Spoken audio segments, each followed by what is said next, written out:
এই ভয়েসটি দেওয়ার পরে হয়তো আর অনলাইনে আসবো না, হতে পারে এটাই আমার টিকটকের লাস্ট ভিডিও। চলে যেহেতু যাব, তোমাকে উদ্দেশ্য করে কিছু কথা বলি। আমার প্রতিটি ভিডিও তোমাকে উদ্দেশ্য করে। আমি এটাও জানি আমার প্রতিটি ভিডিও তোমার সামনে পড়ে, কিন্তু তুমি কোনো কমেন্ট করো না। হয়তো আমার প্রতি তোমার এখনো ঘৃণা জমা আছে। তবে একটা অনুরোধ, এই ভিডিওটা দেখার পর অন্তত ছোট্ট করে একটা কমেন্ট করে যেও।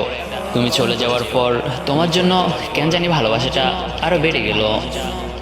সারাক্ষণ তোমায় ভাবি, এমন কোনো রাত নাই যে তোমায় ভেবে কান্না করিনি। প্রতিদিন তোমার ছবিগুলো দেখি, তবে বেশিক্ষণ তাকিয়ে থাকতে পারি না। কেন জানি দু চোখে পানি চলে আসে। প্রিয়, সারাদিন এটা খুঁজে বেড়াই যে আমার ভালোবাসার মধ্যে কি এমন কমতি ছিল, যে কারণে আমায় ছেড়ে চলে গেলে। কসম তো তুমিও করেছিলে, তবে কেন ছেড়ে চলে গেলে? আচ্ছা, আমি না হয় মাফ করে দিলাম। তুমি যে ওই উপরওয়ালার কসম খেয়ে বলেছিলে, এটার কি হবে? তুমি চলে যাওয়ার পর আমি অনেক চেষ্টা করছি তোমার মায়া থেকে বেরিয়ে আসতে, কিন্তু আমি পারিনি। প্রতিবারই আমি ব্যর্থ হয়েছি। তোমার মায়ের কাছে মনকে অনেক বোঝাতে চেয়েছি যে ছেড়ে চলে গেছে তাকে ভেবে কেন দিনগুলো নষ্ট করছিস, কিন্তু আমি ব্যর্থ হয়েছি এই মনের কাছে।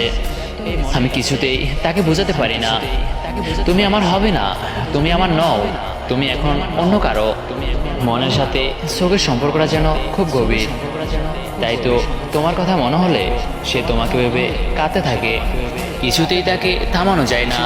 নিজের ঠোঁট চেপে চোখ দুটো দৃষ্টি সম্পূর্ণ মেলে দিয়ে চোখের আয়তন বড় করার চেষ্টা করো। আমি ব্যর্থ হয়েছি, তবুও চোখের জল আটকাতে পারিনি। সে তোমার নামেই জোরে পড়ছে। মাঝে মাঝে আমার কি মনে হয় জানো, আমার নিজের দেহ, অথচ আমার কোনো বারণ সে শুনে না।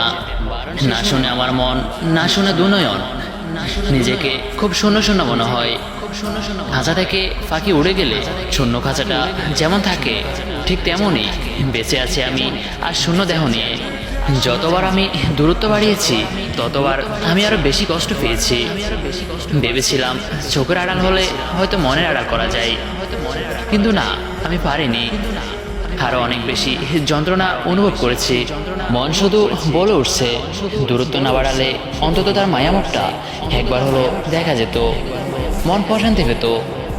তোমার মায়ায় এতটাই ডুবে গেছি যে তুমি অন্য কারো হয়ে যাওয়ার পরেও তোমাকে আমি বলতে পারছি না। আমি পারছি না তোমার খুব কাছে যেতে, পারছি না একটু দূরেও যেতে। এমন এক দোটানার ভিতর আছি, না পারছি বাঁচতে, না পারছি মরতে। খুব বেশি কষ্ট হয় আমার, জানি তুমি বুঝবে না। তাই আমার আজকাল মনে হয় তোমাকে ভালোবাসতে আমি ব্যর্থ হয়েছি। তোমাকে নিয়ে স্বপ্ন দেখতে, তোমার হাতটা ধরে রাখতেও আমি ব্যর্থ হয়েছি। তুমি পাশে না থাকলেও আমার মন, আমার চোখ, আমার ভাবনা, এই সব কিছুতেই চলে আজকাল তোমারই রাজত্ব। আমি শুধু দেহ নামে আমার এই শূন্য খাঁচা নিয়ে বেঁচে আছি না বাঁচার মতো।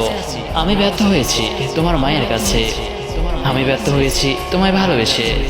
এখন তোমার সাথে আমার সম্পর্ক থাক বা না থাক, তাতে আমার কোনো আফসোস নেই, কারণ আমি যতটুকু পেরেছি তোমার খেয়াল রাখার চেষ্টা করছি। আমি যতটুকু পেরেছি তোমার পাশে থাকার চেষ্টা করছি, সাধ্যমতো তোমাকে বোঝানোর চেষ্টা করছি। আর তুমি মনে করছো আরে ওর তো অভ্যাসই এরকম। একটা কথা সবসময় মাথায় রেখো, যে অতিরিক্ত ভালোবাসতে পারে তারা অতিরিক্ত অবহেলা, অসম্মানের কারণে হারিয়ে যেতে পারে। দু ধরনের মানুষ দেখেছি আমি। এক ধরনের মানুষ যারা ভালোবাসার জন্য ফ্যামিলি ছাড়ছে, আরেক ধরনের মানুষ যারা ফ্যামিলির জন্য ভালোবাসা ছেড়েছে। তবে এখানে পার্থক্য কি জানেন? যারা ফ্যামিলির জন্য ভালোবাসা ছেড়েছিল তারা শুধু ফ্যামিলি পেয়েছিল, কখনো ভালোবাসা পায় নাই, সুখ পায় নাই। আর যারা ভালোবাসার জন্য ফ্যামিলি ছাড়ছিল তারা ভালোবাসা তো পেয়েছেই, পরে কোনো না কোনো সময় ফ্যামিলিও মেনে নিয়েছে। তারা দুটোই পেয়েছে। ভালোবাসা হারালে আর পাওয়া যায় না। কারো মন রক্ষাতে নিজের মনের ইচ্ছে কখনো বিসর্জন দিন না।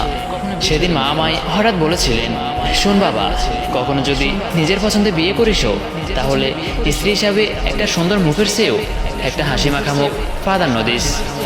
পরে যখন বসের বকা খেয়ে বাজারে দর ঘষাঘষি করে বাসে চলে 30 মিনিটের রাস্তা 2 ঘন্টা অতিক্রম করে বাড়ি ফিরবি, তখন দরজায় তোর সবচেয়ে বেশি প্রয়োজন হবে একজন হাসি মাখা মুখের নারীর, যে কিনা ওই সময় বিধ্বস্ত তোকে একজন বাচ্চার মতো আগলে নেবে।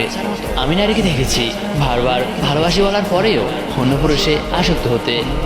আমি নারীকে দেখেছি এক পুরুষকে অপেক্ষা করতে বলে অন্য পুরুষকে বিয়ে করতে। আমি নারীকে দেখেছি শতবার ভালোবাসি বলার পরেও পরিবারের অজুহাত দেখিয়ে মাঝপথে ছেড়ে চলে যেতে। কাউকে ভালোবাসা ভুল না, তবে কাউকে ভালোবেসে অন্ধের মতো বিশ্বাস করাটা সবচেয়ে বড় ভুল। কথাগুলো কেউ মাইন্ডে নেবেন না। ভালো থাকবেন সবাই। আসসালামু আলাইকুম।